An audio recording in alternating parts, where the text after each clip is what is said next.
शिमला के हिमाचल प्रदेश विश्वविद्यालय में पहले शिमला कला शिखर सम्मेलन का आयोजन किया गया, जहां अंतर्राष्ट्रीय आयोजन में भारतीय कलाकारों के साथ साथ रूस, नेपाल के 50 से ज्यादा युवा कलाकारों ने अपनी शानदार कला का प्रदर्शन किया।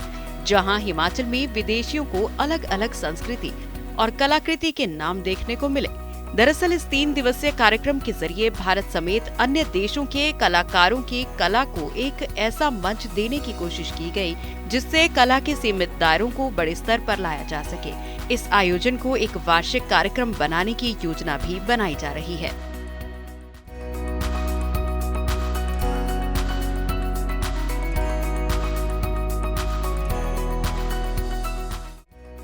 हिमाचल प्रदेश विश्वविद्यालय में कला विभाग के प्रमुख हिम चैटर्जी ने बताया कि इस आर्ट समिट के जरिए विश्व स्तर पर भारतीय संस्कृति को बढ़ावा मिलेगा। विजुअल आर्ट शांति और विनम्रता को दर्शाता है। उन्होंने जानकारी देते हुए बताया कि इसमें क्रिएटिव दुनिया की किसी भी जगह से लोग आ सकते हैं और अपनी क्रिएटिविटी दिखा सकते हैं। We have tried our best to invite artists from different countries, but we are very fortunate that few of our artists from Russia especially and Nepal, they were here in India, and when I heard that they are traveling here in India, so I just requested them, can you able to come for this event, and they are happily agreed, because we know that we are basically this year celebrating G20. So in this G20, our concept and our idea and our motto is to globally say that we are having an Indian culture. We are having a rich Indian culture. So the message should be given to every country that we are now a developed country. So the reason is to invite all the artists from different corners of the world to have a one platform to think about peace and humanity through visual arts.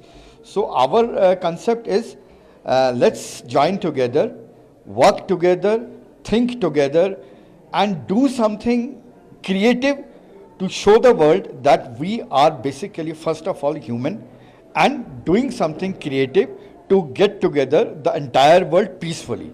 The motto of this summit, especially Shimla Art Summit, because Shimla is again a place which are known for Sandhi. We have Pakistan and agreement center. So why not Shimla be a center where the global people can come and meet together and do something creative, in the perspective of G20. Naturally, the artists, those who have traveled from abroad, they will naturally carrying some message from their country, and they are going to give that message to us also. Similarly, we are going to give some message to them also.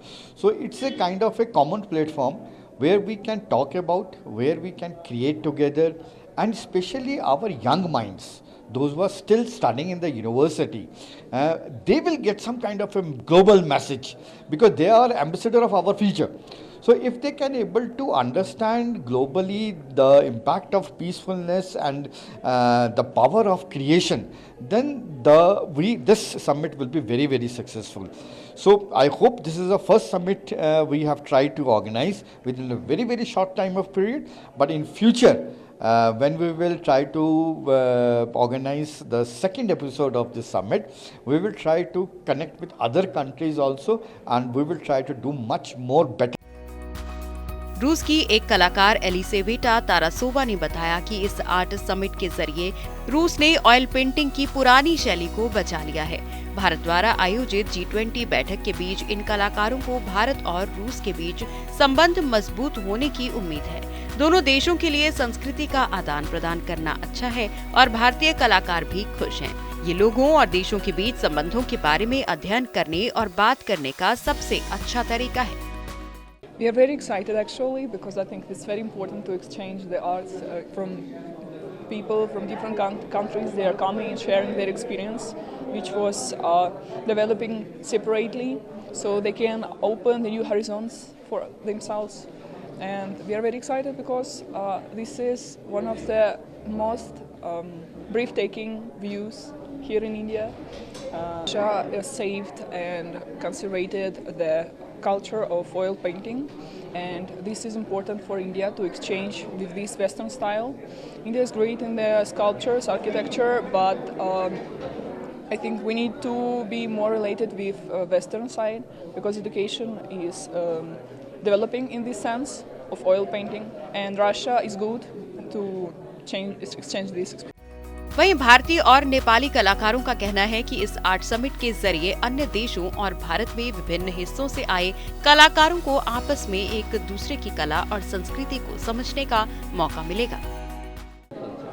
So that's the most important thing actually art में, क्योंकि जो artist दूसरे देशों से हमारे साथ मिलके काम करते हैं, हमारे आर्टिस्ट उनके साथ काम करते हैं, एक तरह का आपको एक एक्सपोजर मिलता है एक दूसरे के कल्चर को समझने का, और इसीलिए सारे प्रोग्राम अलग अलग जगहों पे कराए जाते हैं। अब जैसे शिमला आर्ट समिट है, शिमला में हिमाचल में कराया जा रहा है, तो जितने भी बाहर के आर्टिस्ट आएंगे उनको एक हिमालयाज़ की ब्यूटी देखने को मिलेगी, यहाँ का कल्चर देखने को मिलेगा, यहाँ के जो लोकल आर्टिस्ट हैं उनके साथ काम करने को मिलेगा, और सेम उनकी तरफ भी जाता है कि उनको अलग अलग देशों के लोगों से काम करने का मौका जब मिलता है।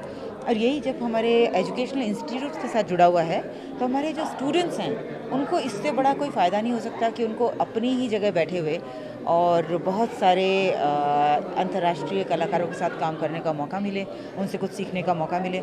और हमारी आगे की जनरेशन्स के लिए भी ज़रूरी है ये, जैसा कि आप देख रहे हैं कि कभी कोविड और कभी कुछ पॉलिटिकल सिचुएशंस ऐसी आ जाती हैं कि ट्रैवल इतना संभव नहीं होता, तो जितना भी हम कर पाते हैं जो सीनियर आर्टिस्ट हैं, तो एटलीस्ट हमारी यंगर जनरेशन के लिए अच्छा है कि वो उनसे ही सीख लें इस वक्त। कला की सराहना और उसके विस्तार से कलाकारों को कुछ नया और रचनात्मक करने में मदद मिलती है, जिससे अलग अलग कला और संस्कृति का आदान प्रदान बढ़ता है और इससे युवा कलाकारों को वरिष्ठ कलाकारों से सीखने का मौका भी मिलता है। और जहां भारत इस बार G20 की मेजबानी कर रहा है, तो ऐसे वक्त में ये आयोजन अंतर्राष्ट्रीय कलाकारों को वसुधैव कुटुंबकम की परिभाषा को समझने में भी काफी मददगार साबित होगा।